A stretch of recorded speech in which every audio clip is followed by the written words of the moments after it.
Hello everybody and welcome to a Ramble video.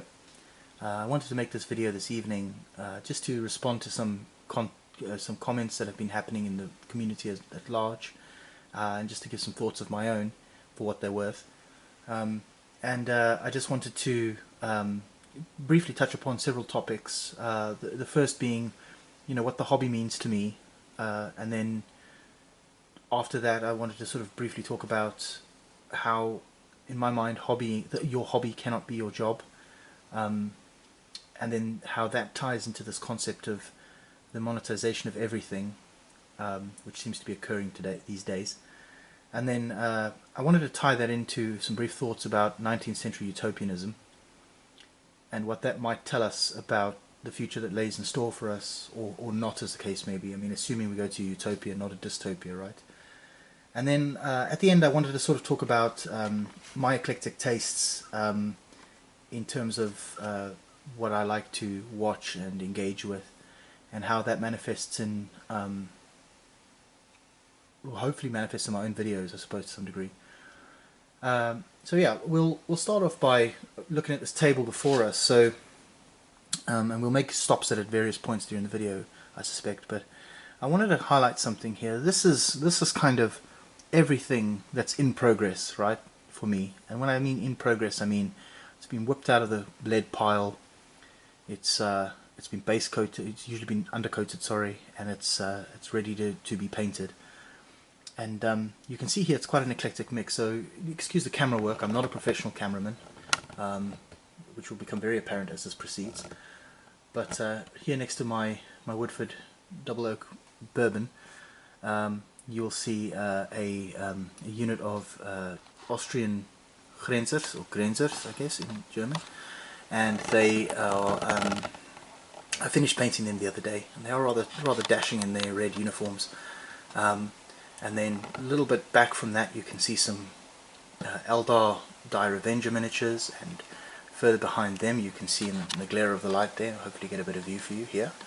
You can see some Greeks from Steve Barber miniatures. These are from the 1821 Greek War of Independence. And then I'll just zoom the camera out to touch, and then you can see here we've got some Tau Fire Warriors, I think they are. Again for Warhammer 40,000, same as the Eldar. And then there's some Soviet naval infantry here in various states of painting. Faces done on some cases here. Skin done in some cases, and then that's for World War II. And then to the left of that we have some Assyrian archers and slingers from War Games Foundry. That was a recent addition to my lead mountain. I'll have to do a video about that separately. And then at the back we've got some Cape Frontier Wars stuff, with some dismounted Cape mounted rifles, and some Corsair warriors that are probably familiar to viewers who've seen some of my earlier videos.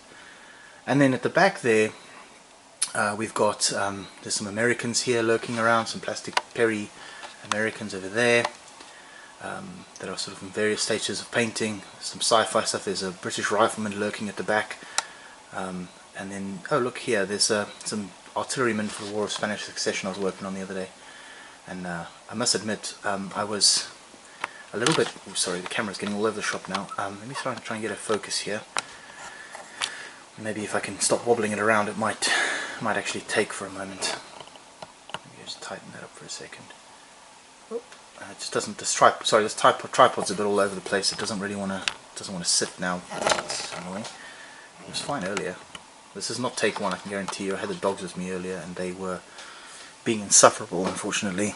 They just would not settle down. We just got back from a walk. No, I'm not having much luck here. Let me pull these guys forward, because I want to make a comment about this specifically. Let me pop the camera out quickly, and then get in here, push them back a bit, and there you go. That's kind of what I'm looking for there. So I was re-watching Ralph's video the other day, Ralph Astley's video about how to position your artillerymen around a miniature and which ones to pick. And he had some really interesting things to say, so I'm going to link that video to mine. I really think if anybody out there is not an expert on artillery and you want a quick crash course in how to set up your miniatures and what right looks like, right, do watch the video. I think it was very informative. As is usually the case with Ralph, he doesn't tend to just speak without thinking. He typically has very well thought out ideas in my mind. So yeah, anyway, so I painted some of those the other night, just as a sort of dash of paint to get on there. Wanted to get something done. You know, just wanted to chill downstairs, listen to a podcast. And then there's some Carthaginian spearmen over there, some Libyan Phoenician spearmen, and then you can see behind them there's some Roman auxiliary archers that are getting ready to be painted. And then I suppose probably the most standout thing here is this little gaggle of American War of Independence British chaps. And I'll bring us around to here. I think this guy's probably the one to watch. He's probably the most done of the lot, so we'll leave the camera on him for a while just to give us something to look at, I suppose. He's a pretty dashing fellow, so we'll leave him like that for the moment. And then I just wanted to talk about what you see before you. So obviously this is not what sits on my desk all the time. I'd get nothing done if that were the case. But what I do have is a shelf where I put these things on, and then bits and pieces will rotate in and out of the desk, you know, over the course of a week or a month or whatever. And it's safe to say that, like many wargamers, I'm a butterfly gamer. I tend to you know, do a thing for a while, and then my taste will change or my interest will shift, and then I'll leave it, come back to it later, maybe not come back to it later, as the case may be. But the point is, I'm all over the place, right? I just pick whatever I feel like painting at a given moment, and for me that's fine, because for me the hobby is primarily about painting. You know, I do play games, and I do enjoy very much playing those games, but really for me the hobby is an art, a form of relaxation. The gaming part is secondary, and I enjoy obviously, like I said, the painting part, but I enjoy the research. And oftentimes what I'll do is, whilst I'm sitting painting my miniatures, or you know, I'll have you know, a movie playing, or a podcast about a historical topic or whatever in the background to sort of, you know, doubly stimulate me. And you know, you might say, well, David, this isn't very productive, is it? I mean, you're jumping all over the place, you never finish anything, and so on. Well, the fact is, I do finish things here. I showed you some Austrian skirmishes earlier that are finished. And the other thing as well is that word productive is sort of at issue here. What does it mean? Well, in this context, productivity simply doesn't matter to me. It just doesn't. It's just not what I care about when it comes to wargaming. For me, I'm as productive as I feel like being, and the product, if you will, the service that's being rendered by my miniatures, if you want to put it in business parlance, is my enjoyment, my relaxation, right? This isn't a job. I'm not making money off it. It doesn't matter. I don't have a schedule or timeline on it. I just do what I feel, and if I don't feel like doing it, I just don't do it. At the end. That perhaps doesn't sound very quote-unquote productive, but there you go. And you know, there are scenarios in which I would imagine that I would probably be more focused on a single project. Like, for instance, if I was to say commit to putting on a game for somebody or some people, or at a show, for instance. Let's say, for instance, we were going to do American War of Independence scenario, maybe sharp practice or something, or a different game at a show. Then yes, I would feel obliged, because I've made the commitment to then treat it like a project that needs to be completed in a timely manner. So I'm not denying that that's a possibility within the hobby, but that's a different dynamic. That's somebody making a commitment and then having to follow through on it, right? And there, I suppose, perhaps money's not at stake, but your honor is, as a person. You've committed to doing a thing, and it's expected that you'll follow through on it. But for me, you know, I paint what I want, but within a framework that I've largely determined myself. And it doesn't mean that I don't have any plans when I do paint my miniatures or do the hobby. There is still form there. It's just that the actual execution part tends to be a bit more lackadaisical or freeform than it probably would be if this were a money situation, right? So, for instance, I find that it's useful for me to paint in sort of sprints where I have a very clear goal of maybe 5 or 6 miniatures, and that's sort of all I can bite off in a single leap. I know there are people out there who can paint like an entire unit of 24 miniatures, you know, like a machine, and it's just not something I'm particularly interested in doing. I've done it in the past when I've had to. You know, back when I played tournaments and stuff, I would sometimes find yourself a few days close to a tournament and not having completed everything, so you'd sort of bust through stuff because you had to. But I could honestly say at that point that I wasn't enjoying myself. It wasn't. I don't feel like I was hobbying. I felt like I was being punished, right? And maybe I was being punished for my own lack of organisation. So I'm not saying I'm absolved of any guilt here. The point I'm trying to make is that for me, the way that I approach the hobby is just very different, I suppose, from many people. Or maybe it's very similar to others. I don't know. But I think what you'll observe as we move through my lead mountain, you'll see a lot of different things popping up that are very all over the place. And it's important to recognize that it's the same person who's interested in all these things, and I think it's okay to have eclectic tastes. I named my channel Zen in the Art of Zen in the Art of Miniature Painting because of the book Zen in the Art of Motorcycle Maintenance by Robert M. Pirsig, which I read when I was a teenager, and I found incredibly sort of influential on the way I thought about, I suppose, the metaphysics of quality, which ties into sort of German idealism and Kantian philosophy. But one of the things that stuck in my mind was the very simple psychological truth that people tend to engage in activities that are relatively rote and find enjoyment in that. So for instance, somebody might go fishing or perhaps maintain a motorcycle, and the act of the task that they're doing, the person's not fishing to feed themselves. The motorcycle maintenance is not because the motorcycle is necessarily broken, it's just that it's a thing you do with your hands. It engages you and it allows your subconscious mind to wander freely, and I find that that's what my miniature painting does for me, and the hobby generally. Now it's a very odd dynamic because it may be that I'm painting miniatures and I'm thinking very hard about a history, a piece of history, or a scenario in history like a battle or a war or something. So it's not necessarily totally divorced from what's in front of me, but I find it's important to have that dial down time. The bottom line for me is that the hobby is not a job. I work in a very high stakes job. I say high stakes, but I work in a very busy job. There's a lot of pressure from that job. It's project based, so I live a life of projects and having to run things through to completion and so on. And it's kind of nice having a space in my life where that just isn't a concern. I can just do what I want whenever I feel like it, right? I'm just going to take a sip of my my bourbon quickly. Okay, so I think it's important that if you do engage in tasks that are by their nature quite stressful, or you feel like you're often under the cosh, it's important to make space in your life for things that you do care about and that you are passionate about. And I'm passionate about my work, don't get me wrong, but I can't say that my work is is a form of relaxation or relaxing to me. I think that would not be true for me to say that. I'm just going to rearrange the camera here so you can see these 7 years war fellas. They look pretty nice in their red uniforms. So yeah, I don't need another job, basically is what I'm trying to say. So then because of that, the stakes here are relatively low. What is the product, as I mentioned earlier? What is the product of this productivity, the product of my time and so on?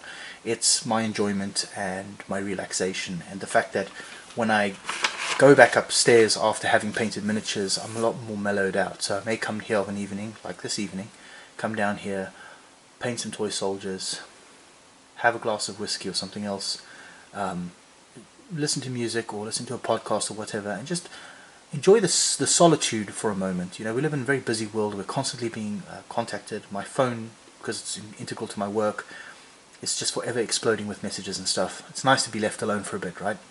That's why I also enjoy walking my dogs. They're incredibly good company. They're great conversation as well, and they always like spending time with me, and they also like a quiet walk. They don't necessarily need to be entertained all the time.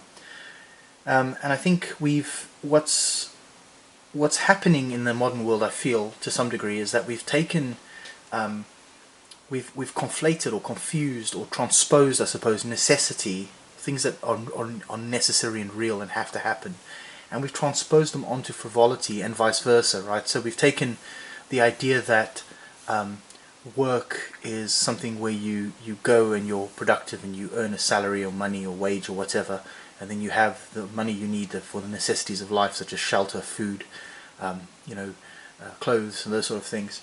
and we've sort of elided them together. And what I mean by that is we're taking things that are not actually central to our existence, such as video games or social media or the hobby even, and we're imbuing them with value that they just don't really have intrinsically, right?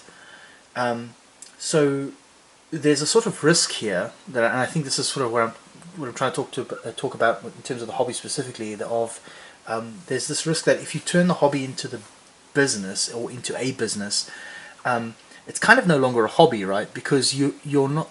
I mean, in its essential actions, you're still doing the same thing, but the way that you approach it and the way that you interact with the hobby changes, because now, you're not painting miniatures because it's relaxing and makes you happy. You're painting them because you have to, because if you don't, you won't eat tonight. It's that kind of idea. And so you're forced to engage in a task, and I feel that compulsion is anathema to the idea of a hobby. There's lots of people out there who don't enjoy their work. That's fine. But they suffer through it as a necessary evil, right? I'm sure many is the hedge fund broker who wishes they could paint Warhammer miniatures all day, instead of squander people's money and gamble with it. But we'll just leave that there. So I think the thing is that we've sort of commoditized everything at this point, right? We've obviously, our time is a commodity that has cash value these days. And then on top of that as well, of course, the idea that people's attention is something that you vie for, and if you can gain that has intrinsic value in the form of advertising and so on. So eyeballs are cash, right? So if you're entertaining or engaging, then somehow you intrinsically have money value, right? Because you can make people watch you, and then because they're watching you, you can now sell advertising or whatever. And that's just the reality of the world that we're in right now. And I think the way this manifests on a very broad social level is the fact that we have people who are quote unquote influencers, right? Their job is simply to be famous in many ways. They oftentimes they don't have a talent or anything specifically that makes them famous. Or they might just be good looking, or not even good looking. They might just be a personality. Or the other thing as well is you find oftentimes streamers, people who make money and make their living really playing video games and streaming. And then there's this tendency, I suppose, that there's this sort of not tendency. What's the word I'm looking for? It's this sort of allure, this idea that you could. What if I was doing my hobby, and then I made a couple of quid on the side, just incidentally, right? So I mean, I'm going to paint toy soldiers anyway, so I might as well, stream while I'm doing it, and then that way I'll get some money for doing something I enjoy doing anyway, right? And it's that sort of incidental monetization, I think, that becomes a slippery slope. I don't think it's intrinsically negative, don't get me wrong. I just think that there's a temptation that develops out of that to take something that is fun and a side gig, so to speak, and turn it into something more than it ever will be. And I think VK was talking about it this week in his video, and I thought he dealt with it very politely. And same with Leon T66, he mentioned it also. And this idea that people are sort of eBegging or asking for money in their channels, like, oh, I can't pay my bills, help me out, etc. The thing is, we can't all roll in the big money like Leon with his what is it? I think it's like probably, I think he said it was something like 70 quid for 3 months or something like that. But the point being is, we're not all raking in the views like that. So, sort of someone like him who's producing top-notch quality videos, that he's obviously making a little bit on the side, but he admits freely that that's not paying his mortgage, right? It's just a little bit of incidental income. And I think that's a very healthy relationship to have, because he's going to make the videos anyway, right? And so that's grand. The trick is, right, that like this, you have to be realistic that this hobby is very niche. You have a very small cohort of people who are actually interested in miniatures, and then if you were more broadly popular, we all have to recognize that a large portion of the wargaming hobby, most likely populated people who play Warhammer 40,000 are transient wargamers. In other words, you know, it's the sort of kid who gets Warhammer as a Christmas present or whatever, and he engages with it for a few years, and then by the time they hit high school, university, drop off the face of the earth, and it's very unlikely that they ever pick it back up again. So, you know, there's always a transient population of wargamers who are coming and going, and they don't really stick it out. Whereas the sort of there is a hardcore of people who maybe play 40k or fantasy, but certainly your historical wargamer types tend to be in it for the long haul, right? Well, at least in my experience, and so that's a very small group. I think the transient group actually outweighs the hardcore by a country mile in terms of the number of people that are in it. I think it's apples and oranges. You can't compare the scale of the two things. Although apples and oranges is a bad analogy because they are roughly the same scale, but enough of that. The point is that, like, I don't think there's enough money or enough views sloshing around for too many people to make a living out of wargaming channel. I just don't think that that's true. The audience is relatively limited, and then to top it all off as well, you would need an inordinate number of views constantly in order for this whole thing to work. So the idea that a YouTube channel can be a job, first of all, changes the relationship between you and the hobby. Like I mentioned earlier, you don't do it anymore because you enjoy it. You do it because you feel compelled to do it.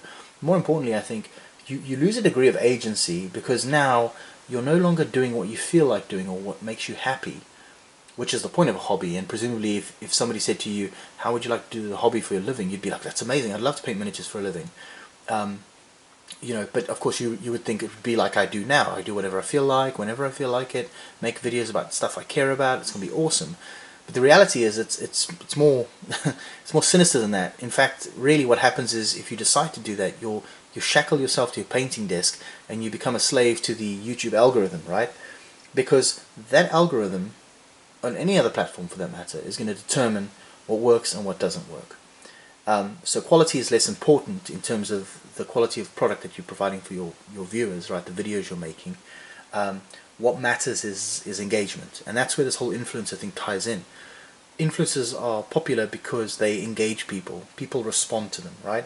So, you know, a successful YouTube channel requires several things. It needs likes and dislikes, because the thumbs up, whether it's positive or negative, doesn't matter really. It's about engagement. It means that people are not just simply leaving the videos on in the background and not paying attention.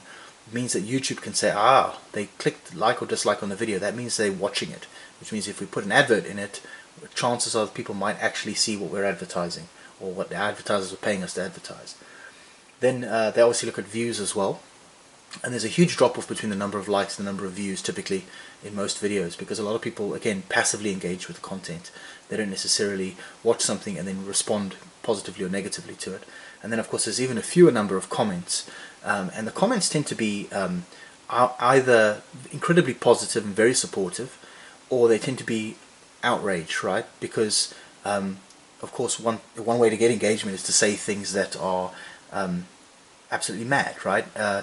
For instance, the video that came out recently, I don't know who released it, I don't really care, to be honest. I think I did watch a bit of the video, and I think it was just a lot of nonsense really. It was that whole, if you play the Germans in World War II, then, you know, then you're implicitly a Nazi, or you're implicitly condoning National Socialism as a political ideology. I mean, it's bargain basement bait, right? That's what it is. It's clickbait. It's meant to outrage people. Everyone gets on their high horse. They run off to the comments section to tell the video maker how stupid they are. They click the dislike button. But of course what you're doing is you're playing straight into the algorithm, right? The algorithm then says, this person's content gets views.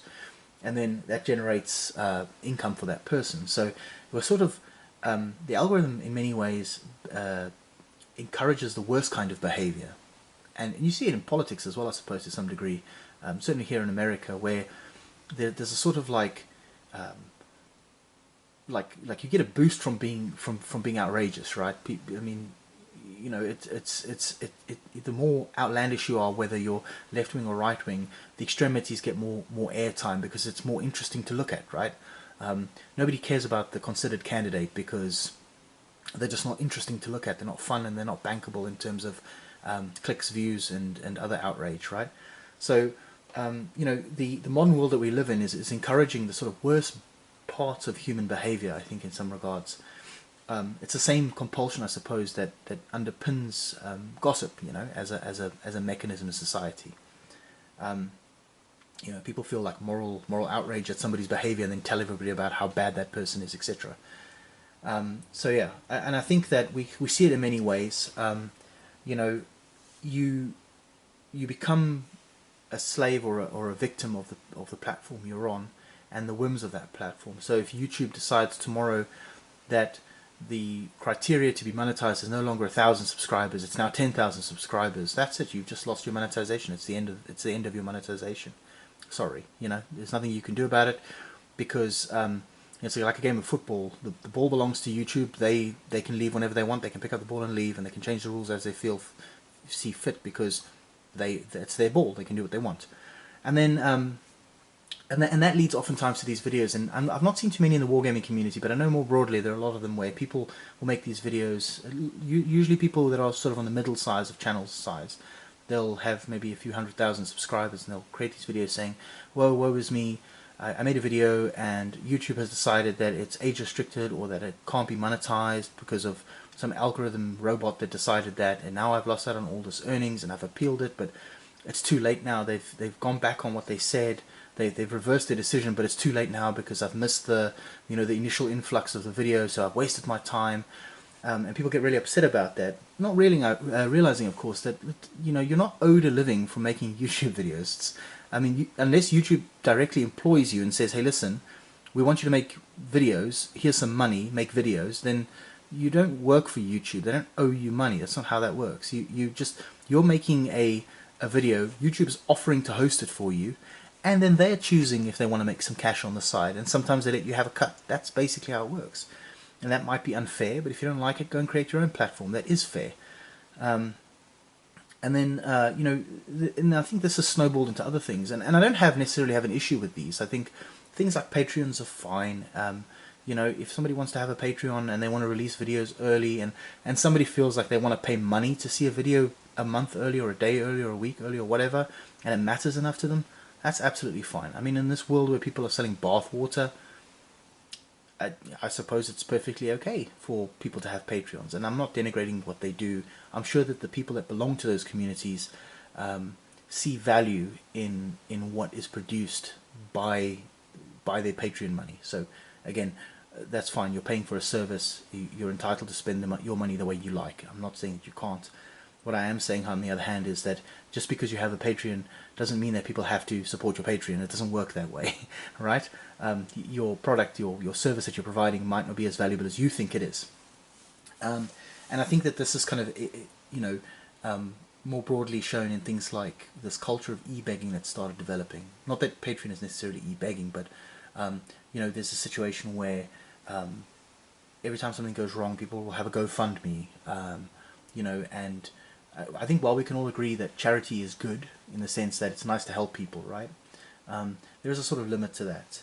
But the fact is, and I think there's an ancient bit of knowledge or wisdom, let's call it, one of Publilius Cyrus's maxims: everything is worth what its buyer will pay for it.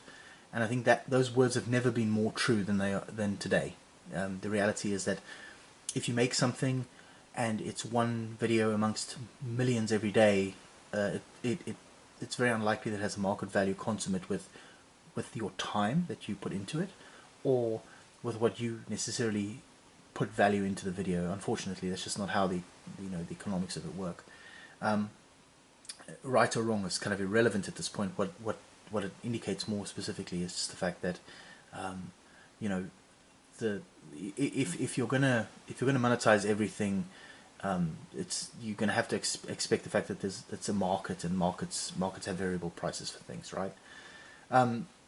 So yes. Anyway, so I think it's left everybody with a bit of a sour taste in their mouth recently. VK spoke about it, Leon spoke about it. I think almost accidentally, a lot of people have talked about it in the past, without the specific example of this terrain tutor guy who went online and basically sent out a video saying, hey, listen, if you don't help me out, then I'm going to be broke. And it was very interesting because a lot of people were not happy with that, because I think they felt it was undignified perhaps, or it was inappropriate to sort of beg like that online. But interestingly, if you look at the chap's video, I mean, I watched the video just to see what it was all about. I didn't feel particularly compelled to help him out. To me, it just sounded like he had a business that didn't work, and that if that business doesn't work, you should probably fold the business and then go and do something that actually earns you money, right? I hate to say it, but that's unfortunately sometimes passions can't translate to a job. It just doesn't work out. And you have to accept the fact that that's oftentimes the case.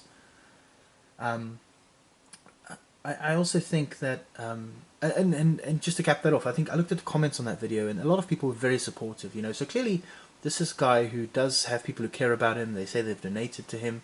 Again, whether they actually donated or not is immaterial. We have no way of knowing that. So I don't want to be too cynical about it, but I do think that there's an element of people saying, "Oh, I've donated to you. I really want to help you out, you poor thing," and so on. And it sounds like he got out of the hole because of the community that supported him, and that's great. But I think I've probably inherited my grandfather, who was a Yorkshire pig farmer. I probably inherited his sort of attitude towards it, which is that it just seemed a bit grovelly and a bit distasteful, really. I mean, there's sort of a right way and a wrong way to mention it, I suppose. But at some level, as I said earlier, like you should just recognise that if the business isn't working, or the plan you have to live the way that you're living isn't working, you need to find a new plan. And it might be a generational thing as well. I'm not sure about that, but I think it might be a case that in the modern age, people are a lot more willing to basically foot the bill for somebody to do their passion as a job, right? It's no mistake that our hobby, especially on the historical side, tends to be a little bit more grey, and I would be curious to know what the demographics were of the people who claim to have helped this terrain tutor guy. I wouldn't, and I'm speaking entirely conjecturally here, of course, I wouldn't be surprised if there was like a sort of generational split in terms of people's reaction, because I think I grew up in the colonies, so I tend to always think of myself as being 30 years or maybe 50 years in the past. But I know that certainly where I'm from, that would not fly. You wouldn't say, "Oh, hey, I'm poor, I can't pay my bills because I don't have a viable way to make money. Help me out."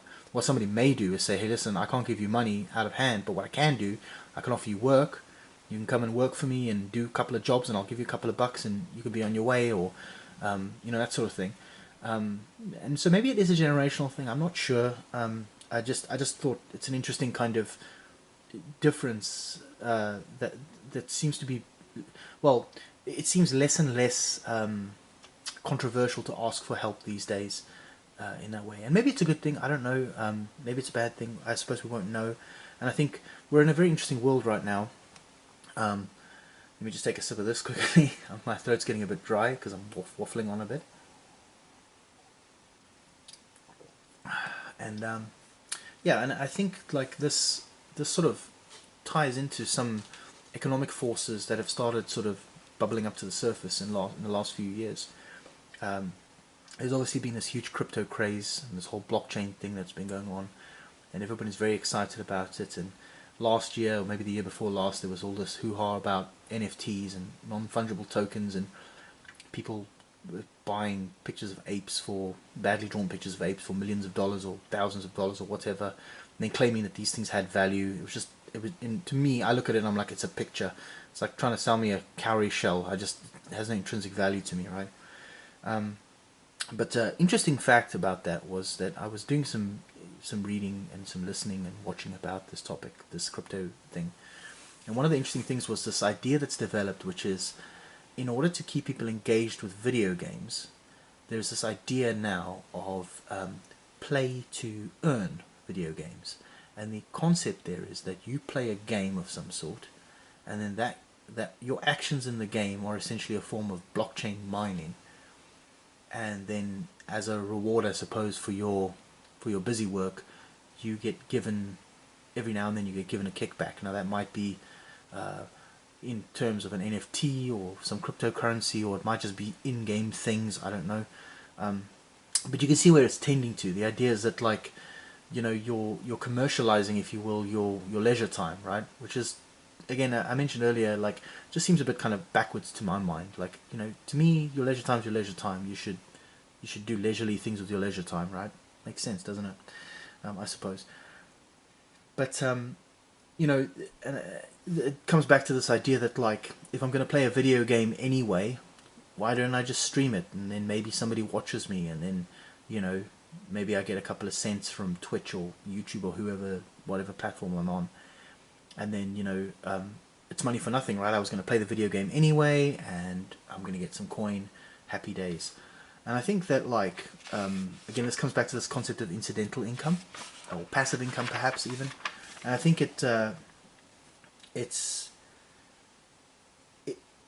this ties into what Leon mentioned about his monetization of his channel, and Ralph also mentioned about his a few days before, actually, which was perhaps prescient. But was this idea that if you don't monetize your channel, and you're able to, right, that's the key point, then YouTube is getting all the money. You might as well get some of the money, right? But more importantly, control how that advertising manifests on your channel, which is a huge thing. Because I think as Ralph pointed out, may have been his video, he was just saying something like, he doesn't watch videos where they just, the video is nothing but advertising, right? At the front, at the back, and in the middle. And neither do I. I mean, I've gotten so intolerant of advertising at this point that I have a YouTube premium account, subscription, and I just can't, I just don't want to watch advertising anymore. I don't know if my YouTube videos are monetized. I don't think they are. I don't think I have enough subscribers. But again, it's YouTube's game, platform, game, ball. They can do what they want with it. So if they decided to monetize my channel, they could. And I'm not big enough as a channel to monetize it myself, and then at least control the narrative. So I suppose, again, we're back to being shackled to a desk, right? Nothing's really changed. But anyway, so I just wanted to sort of talk about this idea of monetization and stuff. And I don't think there's anything intrinsically wrong with incidentally monetizing. I think the Leon and Ralph have every right to do what they've done in monetizing their channel, and if they get a few quid every now and then, more power to them. More specifically, I think the fact that they get to control that advertising narrative as to where the adverts go, at least. If it's an evil they have to forbear, again, because they're a visitor or a guest, if you will, on the YouTube platform, then at least it's playing out positively in that they're getting a couple of bucks, but also they feel like the advertising isn't ruining the experience for their viewers, you know, any more than advertising inherently ruins the experience. So I fully, I'm fully on board with that idea. I would never say to somebody they shouldn't monetize. I do think that things go too far sometimes. I think Ralph spoke about that on the weekend, and that's, I think, where, again, there's this idea of, like, things that feel distasteful, and it's a bit like the eBegging thing. It's like, you know, I think the Supreme Court here in America said, you know, they can't really define what pornography is. They just know it when they see it. And I think that's kind of where we're at with this, is that we have this thing that we know when it isn't right, but we can't really define, like, empirically what right or wrong is. You know, you just kind of get a feeling for it, right?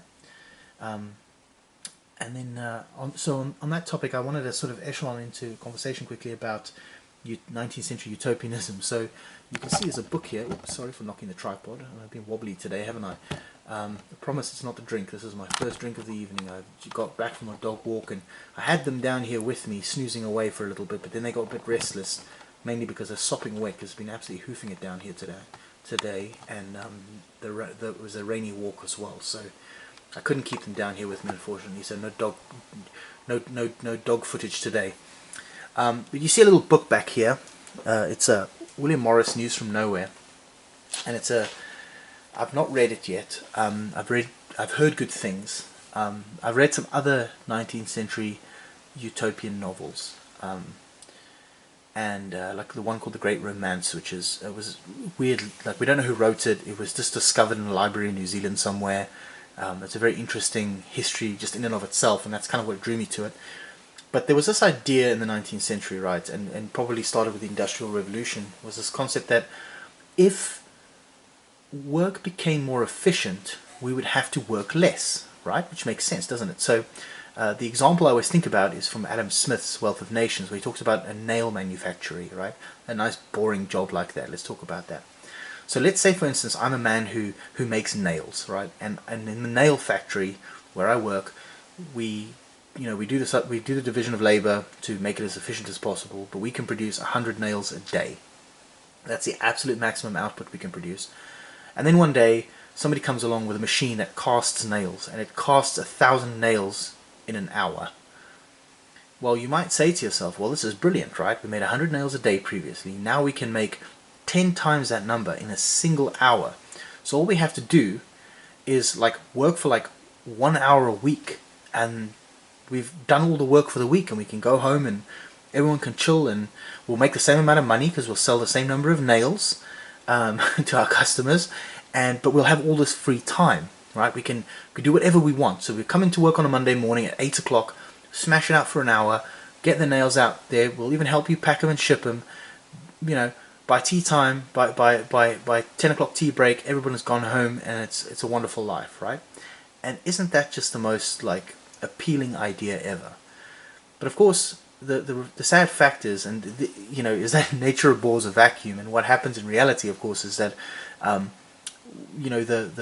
factory owner, the nail factory owner, says, "Oh, brilliant! You can produce 1,000 nails an hour. So now you can produce 8,000 nails a day if you do an 8-hour day. This is brilliant. We're going to make so much money." Because the goal of capitalism, especially late stage capitalism at this point, I guess, is not to make money. It's to make all the money, right? And it's a very unhealthy obsession. This concept that the number will always keep going up. Also, it's not borne out in nature, right? Nothing in nature is infinitely expandable.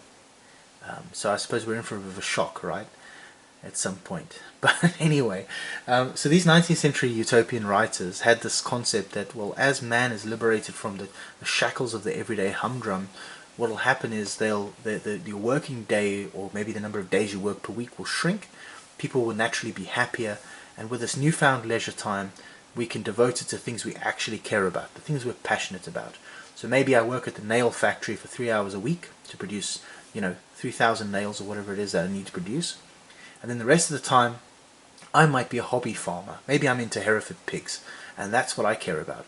And I will farm pigs because it makes me happy, or I'm into Dorper sheep, or I'm into cattle or anything like this, and I want to go to the county show. Or maybe I'm a gardener, and I like growing geraniums or tulips or something. Or perhaps I'm a potter and I make things, and then on a Friday afternoon I go down to the town market and I sell my pottery wares, and perhaps the person who paints oil paintings is at the market as well, and he buys one of my pottery pieces, and maybe I fancy a piece of his oil painting, so I buy an oil painting from him, and our houses will be these beautiful eclectic mixtures of things that have been handcrafted and made, and won't it just be beautiful? Of course, we're a long way from that, and we're now in the year 2023, so it hasn't quite panned out the way that William Morris and company thought it would pan out. Again, I've not read Morris yet, but my understanding of the utopian movement is that's kind of what they wanted, right? It was this idea of less work, more leisure, and man liberated from the humdrum of life and being able to pursue their passions. And I find the ideas encapsulated in that incredibly attractive, personally, because I suppose to some degree I live that existence where no matter how efficient I am at my work, that vacuum that nature abhors so very much will always fill with other things to do.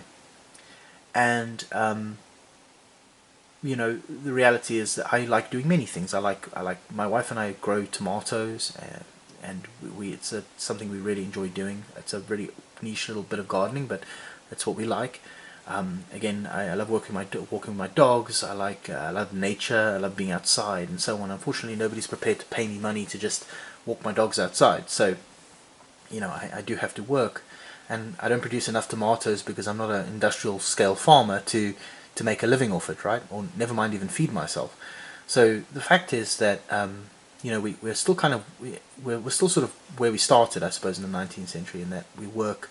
I suppose the only difference now is that we're in a gilded cage rather than being in a sooty factory.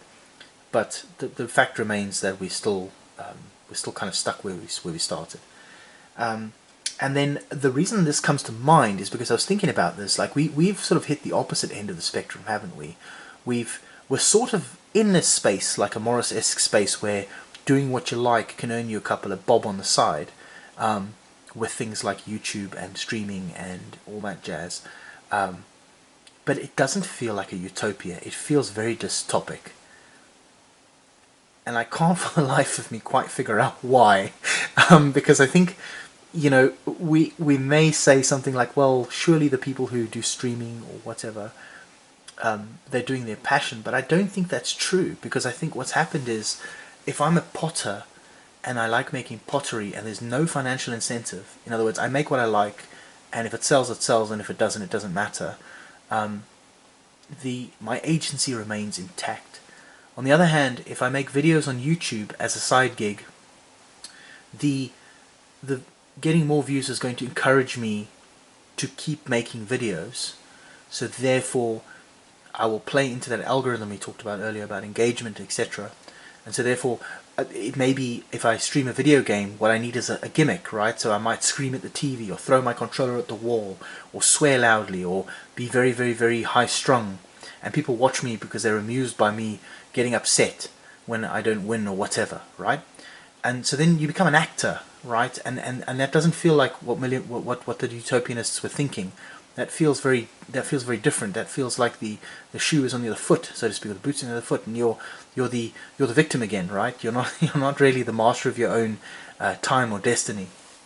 So I'm not quite sure where this thought is taking me, but it's something that I've been sort of thinking about a lot in my mind.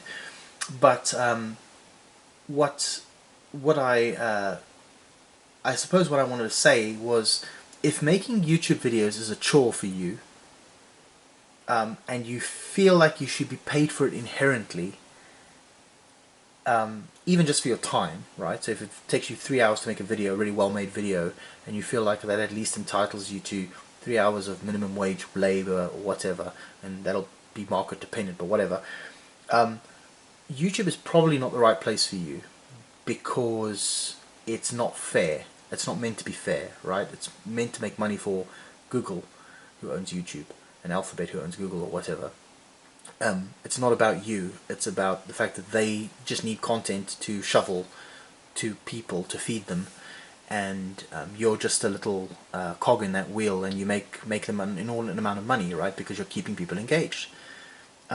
So yeah, I mean, again, if you want to get rich doing the hobby or whatever, I think Leon said it best: just make terrain and sell it online, or paint miniatures and sell it online. I'm telling you now, you won't make money off it, because if you paint a miniature and it takes you 3 days, it's unlikely you're going to sell that miniature for 3 days worth of minimum wage at least, because people won't be prepared to pay that kind of money for a miniature. They just don't.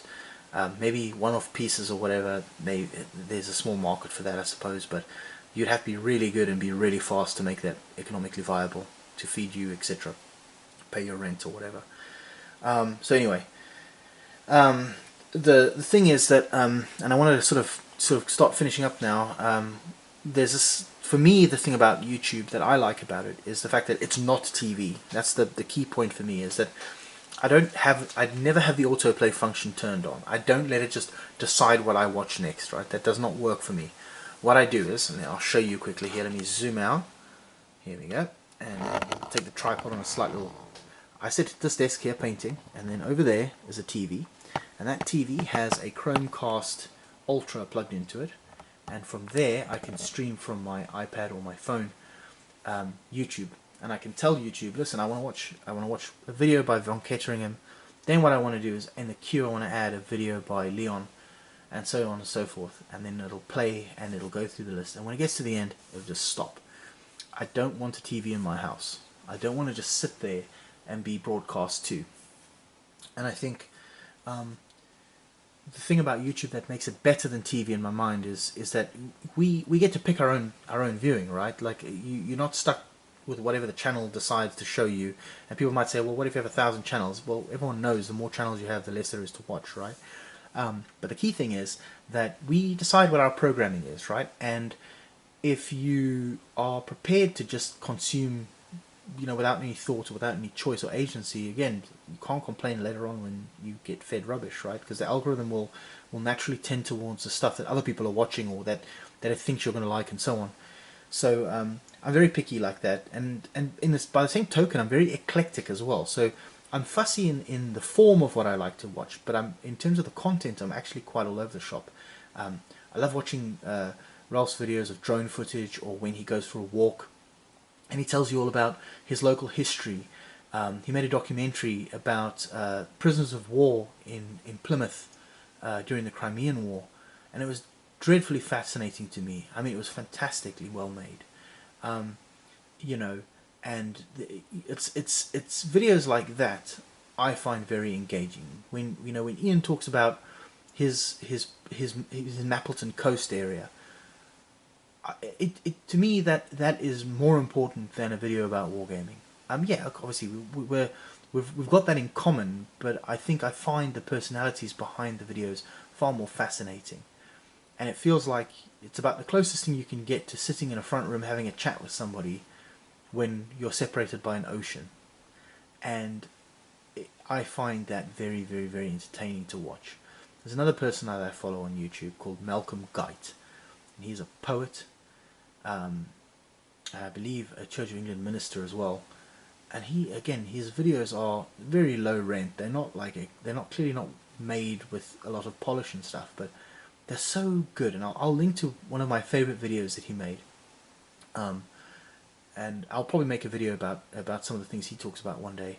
But he just, it's these videos where the personality that makes them, the person who makes them, shines through. And I feel like even if it is a one-way conversation, oftentimes that there is an element of dialogue or dialectic happening between us, and that makes me very happy, because that feels to me like, unlike a TV where I'm a passive consumer. Right? If I watch an episode of, I don't know, Breaking Bad, I can admit that it's very artfully made and so on, but there's no mechanism for me to feed back to that thing. Whereas, because the people there are not real, yeah? Even reality TV tends to not be very real either, but the point is that when somebody like Malcolm Guyte or Ralph Astley or Leon or Von Kettering make a video, there's a real person there who's not putting on airs, who's not pretending, they are being themselves, and I like that level of genuineness in people. So yeah, just want to wrap it up. I just want to say that, first of all, this is your hobby. You do with it what you want. If you want to watch people who like begging for money online and encourage that behavior, go for it. Knock yourself out. I'm not going to watch their videos, not interested. Again, for the record, I have absolutely no problem with people making incidental income off their content. If the door is there, take it, make the money, set the terms of advertising on your videos. More power to you. I'm never going to ever denigrate anybody for that. Good for them. I'm glad they have the opportunity. So that's awesome. And but I will, by the same token, say nobody owes you anything for your content. Your contract that the social contract, so to speak, or the YouTube contract, is that you put the content up there and you may or may not get paid for it. That's just how it is. It's not a job. They don't owe you something. Nobody owes you anything, really, to be honest. And then, I think the other thing I wanted to just finish up on is this. We are a community. We are a community of people, and I think there's a sub-community most likely. There's obviously big wargaming channels that have lots of views and stuff, and they tend to be a bit more mainstream. But there's this weird little nook of YouTube that's developed over the last probably 15 odd years of people who all seem to gravitate around the same kind of things and the same type of videos and so on. And again, VK is a very good indicator of what that community looks like. And it's united by wargaming, but it's not defined purely by wargaming, I don't think. With that said, when I make a video, I have absolutely no expectation that anyone will ever watch it. I make the videos for myself. I make them for the record. and I feel like I'm having a dialogue with some people out there. It doesn't matter who they are, but at least I feel, if I get 3 views, I know that, oh well, somebody watched my video. That's fine. But I feel like I'm talking back to that community, which is a real organism. It's a real living thing. We're a very broad church, so not everything is for everyone, right? Not everyone's going to be into the same things, and that's okay because people like what they like. But I think that it's that community-driven element that makes making videos worthwhile, even if you don't get lots of views or you don't have a lot of subscribers. In my videos, I have never, and I will never, ask people to subscribe or like my videos or any of that stuff, because I don't really care if you click the like button or the dislike button. I know what likes and dislikes I get. It's fine. I don't really care. It's not a big deal. I don't make the videos for adulation or for anybody to pat me on the back and say good job. I like getting comments because it's, again, it feels like me engaging with somebody directly. Somebody might ask a question or something. But equally, you do get lots of videos that are people's comments that are just like, nice one, bud, or whatever. And yeah, cool, thanks for writing that. I appreciate it. But I'm not going to write a comment back to that. I mean, if I had to write thanks for watching to every person who wrote that, then I'd get nothing else done. So again, like I pick through the comments, and if somebody has a comment that I feel warrants a response, I will respond. But you know, because in real life people will say things that sometimes don't require a response, and you know, if somebody says you're right in England, no one's expecting you to say, oh, I'm really well actually, thank you. Like, it's just, you're just saying hi, right? So I think we've got to kind of remember that we're probably less important than we think we are, and sometimes people are just being polite. And also on top of that, like, not all my videos are for everyone. And I think Ralph said this last week or last weekend. He said, you know, that some of his videos don't get a lot of views, and he's okay with that, right? He's okay to have a channel where maybe one week he gets 1,000 views and the next week he gets 5. You know, he doesn't feel beholden to the idea of chasing views, and I feel the same. And when I started this channel, it was ostensibly a wargaming channel, but the older I've gotten, the more I've sort of wandered around, and you can see, like, in some of my videos, whilst it's always been relatively wargame focused, there's a bit of drift there, and it's likely to kind of develop more drift as things go forward, because you know, I'm not one-dimensional. None of us are. We're not just wargamers. We might be wargamers as well as other things, but you know, having eclectic tastes and enjoying variety really is the spice of life. So anyway, I just wanted to, I know it's been a rather boring visual video, but I'll just leave you with this picture of this bottle of bourbon that I got from my boss when I got promoted recently. My boss, he's my manager, he congratulated me, and he gave me this rather delicious bottle of bourbon, which I've been enjoying. And now you have had a chance to enjoy it with me this evening, at least vicariously. I hope you have a good weekend and a lovely evening, wherever you may be. And take care, and hopefully speak to you soon. Goodbye.